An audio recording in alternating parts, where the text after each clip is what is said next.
Have you ever stopped to think that the words you casually speak, those little phrases you repeat daily, could be either building your fortune or blocking it? Most people chase wealth with hustle and worry, but what if the real shift begins not in your bank account, but in your vocabulary? Yes, your words are not just noise, they are divine blueprints. Let's unlock the golden gate to your abundance, one sentence at a time. Words are seeds. Your words are not mere sounds, they are seeds cast into the fertile soil of the universe. With every phrase spoken, something is planted, something invisible begins to grow. Just as a gardener plants tomato seeds and expects tomatoes, your spoken word carries the blueprint of its own harvest. The words you speak with belief and feeling are sown into the substance of life, and in time, they take form. Many people speak carelessly, unaware that each sentence is a spiritual seed. They say, "I can't afford that," or "money is always tight," and they do not realize they are planting poverty, limitation, and delay. They assume these are just facts, but in truth, they are decrees. They water those seeds with repetition, emotion, and frustration, and then they wonder why they are surrounded by lack. The ground has simply returned what was sown. The universe does not distinguish between play and seriousness, between a complaint and a confession of truth. It only hears the vibration of the word and begins to mold reality around it. If you plant thorns, you cannot harvest roses. If you speak of struggle, you cannot expect ease. The spiritual law is impartial. It reflects back to you the nature of your seed. But this is not a cause for fear. It is a call to power.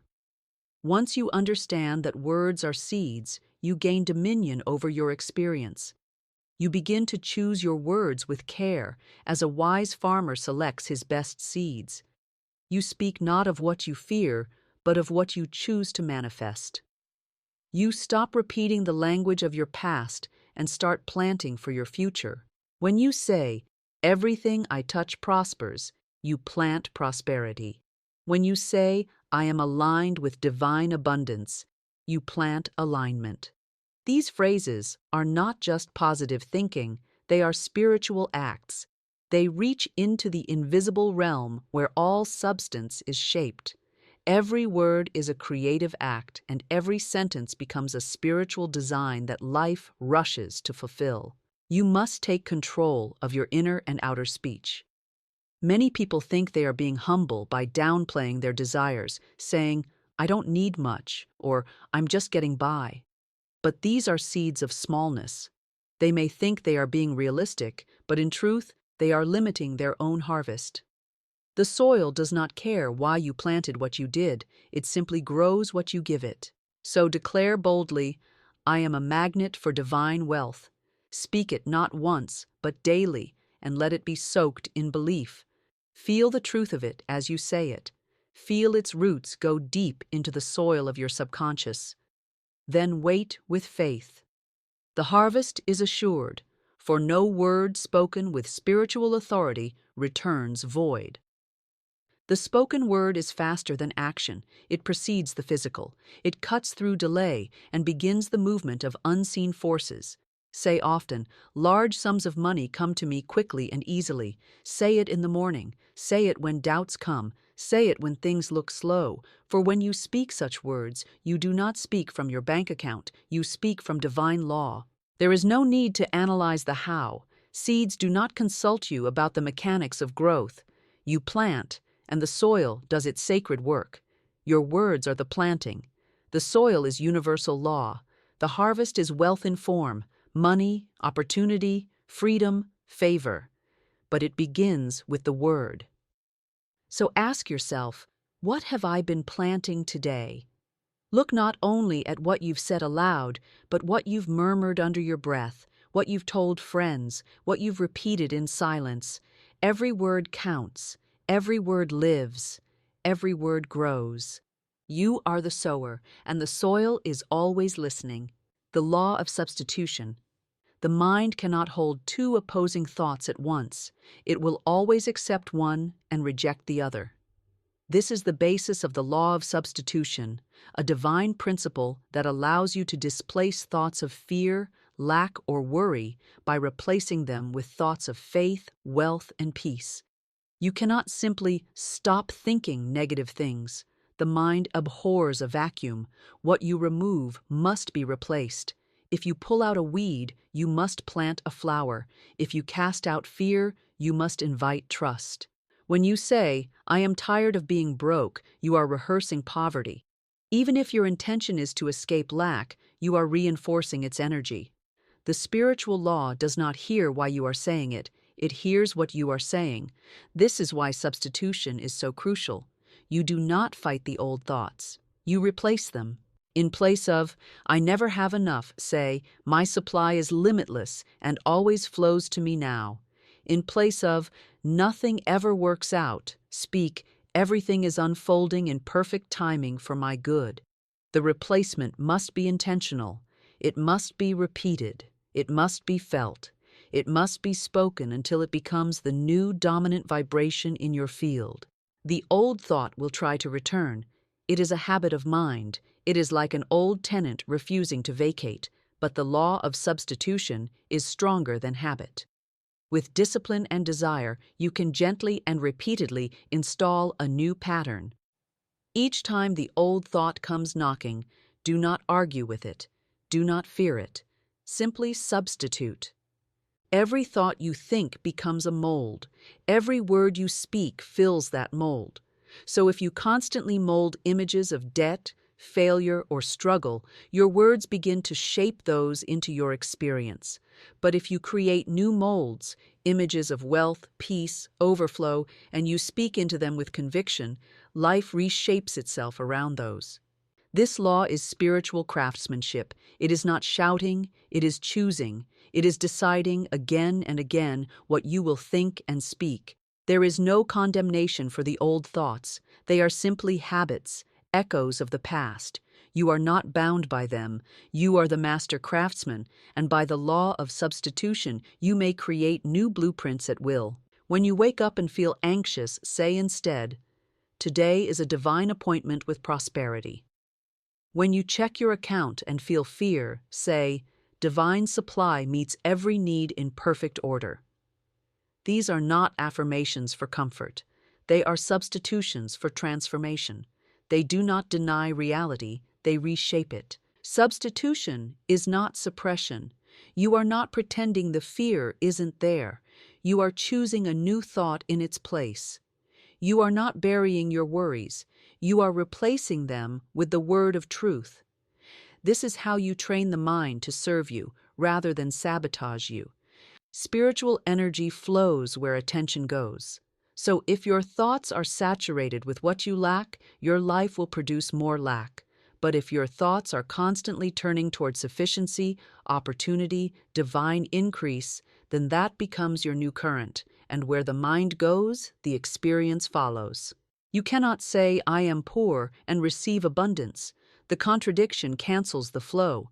But when you catch yourself in old patterns and gently say, "I choose again," and speak the opposite, the law begins to work in your favor. You are reprogramming the soil of your subconscious. You are uprooting and replanting. You are substituting not just words, but beliefs, emotions, and expectations. Practice this substitution in silence and aloud. Train your tongue to default to divine truth. Let your first thought be one of faith. Let your reflex be trust.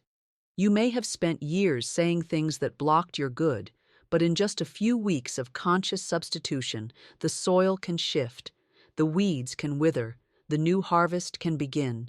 The mind, when retrained, becomes your ally and architect. Speech shapes substance. There is a silent, unseen substance that surrounds all life, an invisible spiritual field that holds the potential for every form. It is unshaped, unformed, neutral in nature, waiting for instruction. And that instruction comes through the spoken word. Your speech does not merely describe your reality, it designs it. It gives form to the formless, structure to the invisible. Speech is the architect, and substance is the obedient builder. When you speak with belief, feeling, and repetition, your words become commands to the universal substance. They direct its movement. They activate its intelligence. They tell it what to become. This is not mere metaphor, it is spiritual law. Everything you see, the money in your hand, the clothes on your body, the roof over your head, once existed as invisible substance waiting for someone to speak it into shape. Most people speak without awareness.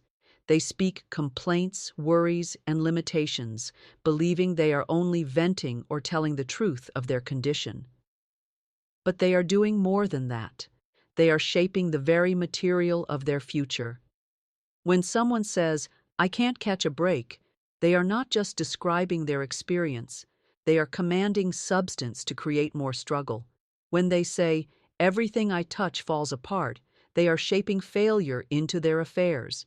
The universe is literal. It does not read between the lines. It does not filter sarcasm, frustration, or fear.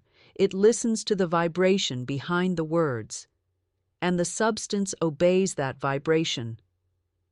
When you speak of harmony, prosperity, and success with conviction, even before you see them, the substance begins to mold itself into those very forms. The spoken word must be understood as more than sound. It is vibration, and vibration moves energy. It rearranges conditions. It influences people, situations, and outcomes. When you say, "I am divinely guided in every financial decision," you are not just hoping, you are aligning. You are instructing the substance to go before you and prepare the way. And it does. Speech is more immediate than action. Action flows from belief, but speech gives instant shape to that belief.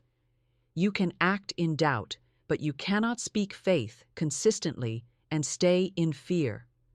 Your speech carves out the form into which experience must flow. It is the chisel in the hand of the Creator. You must speak deliberately, as one who knows their words are creative tools.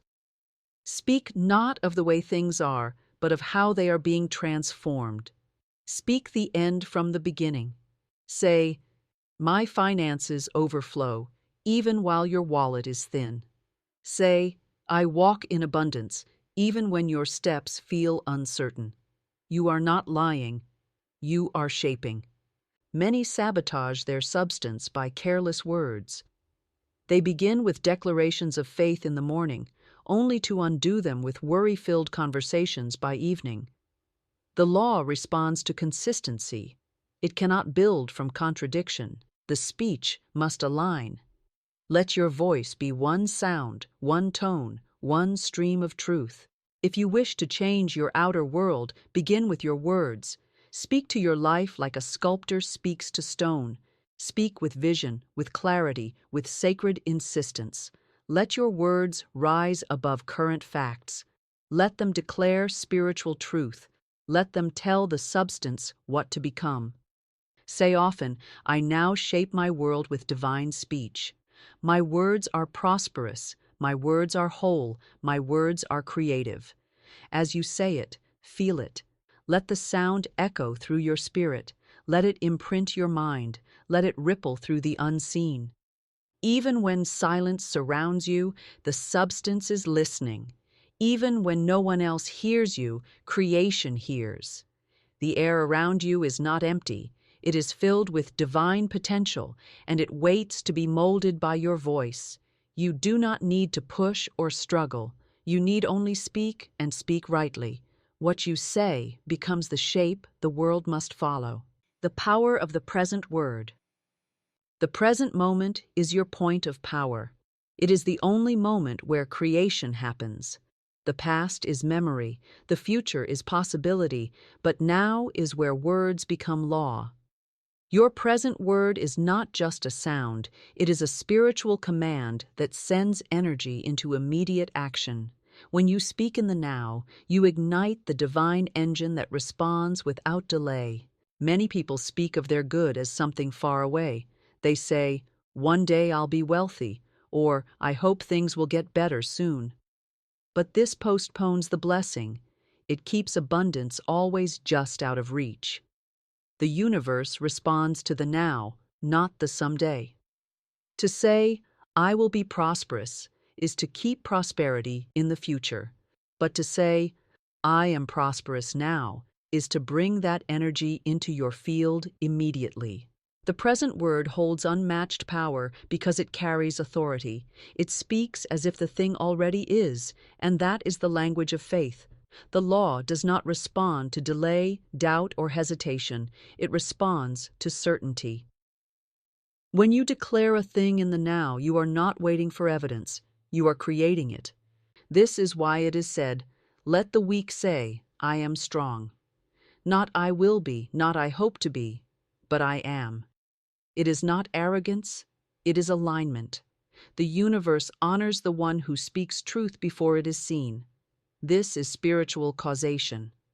What is spoken in the present begins shaping your reality at once. Every time you say, I have more than enough, while looking at what appears to be lack, you are rewriting your energetic blueprint.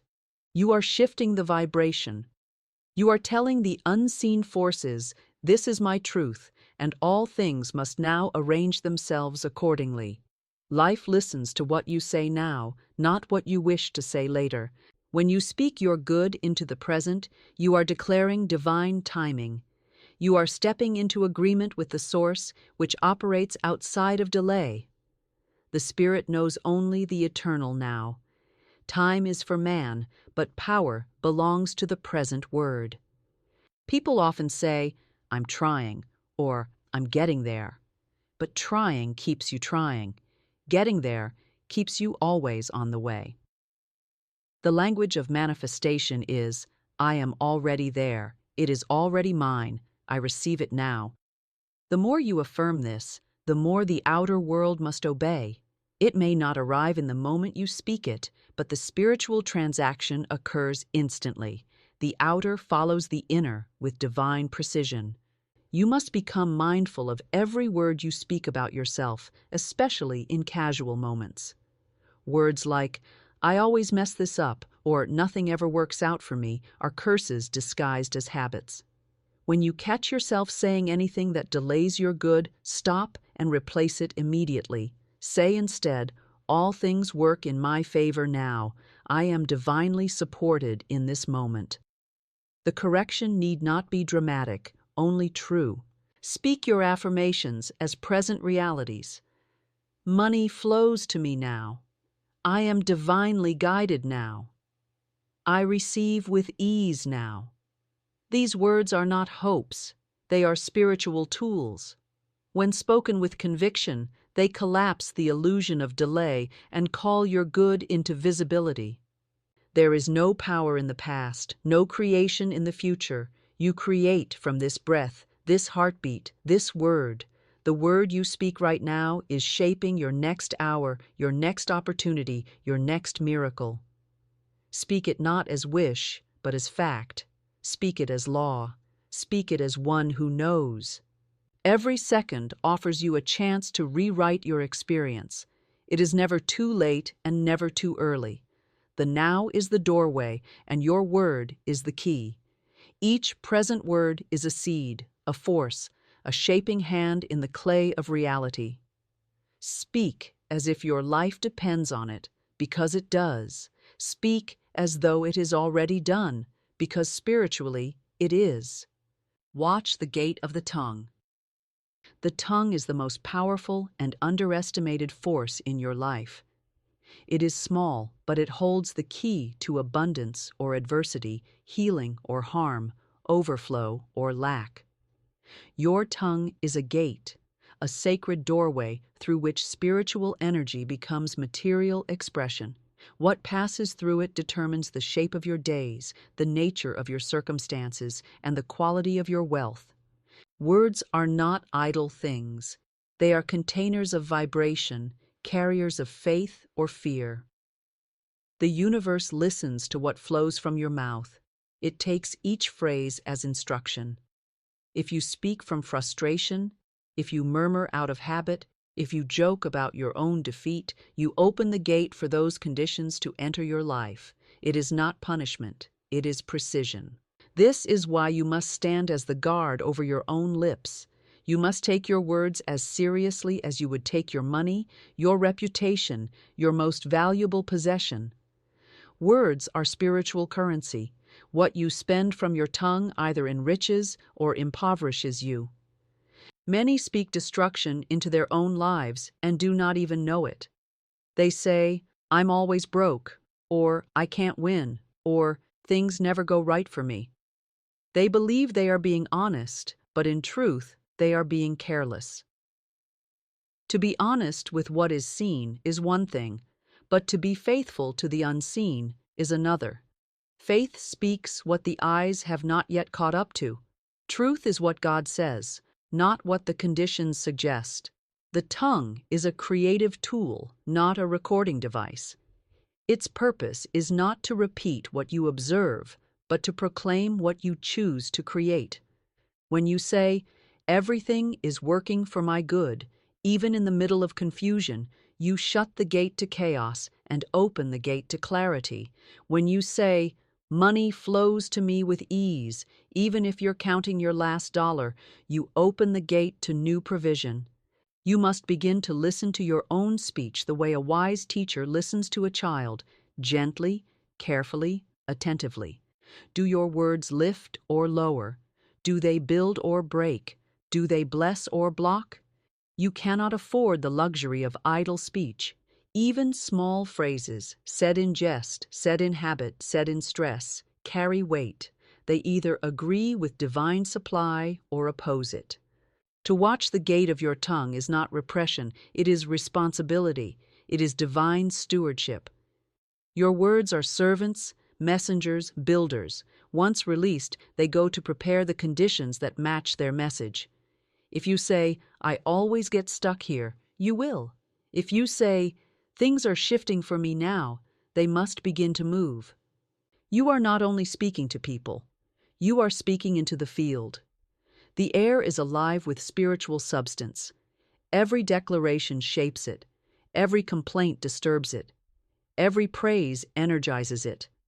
The words you whisper in the privacy of your own thoughts carry just as much power as those you say aloud.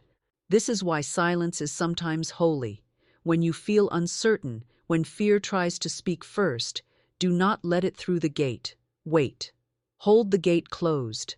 Guard your tongue until your spirit regains dominion. Then speak only that which you wish to live. Speak what is true in divine law, not just what is visible in material form.